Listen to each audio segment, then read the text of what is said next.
Nehemiah, rebuilding the wall in Jerusalem. Nehemiah was a Jew who lived in Persia. He was the king's trusted servant. One day, Nehemiah heard that the Jews in Jerusalem were suffering. The walls protecting Jerusalem were destroyed and had never been rebuilt.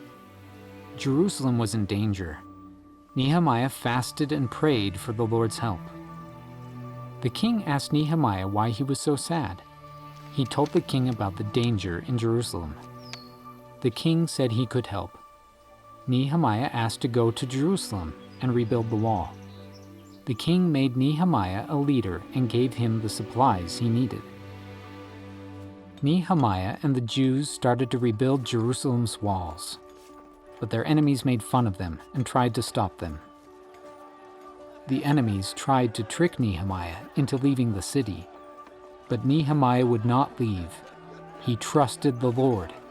He was doing a great work. Nehemiah told his people not to be scared. They placed guards at the wall to keep it safe. The Jews kept building the wall.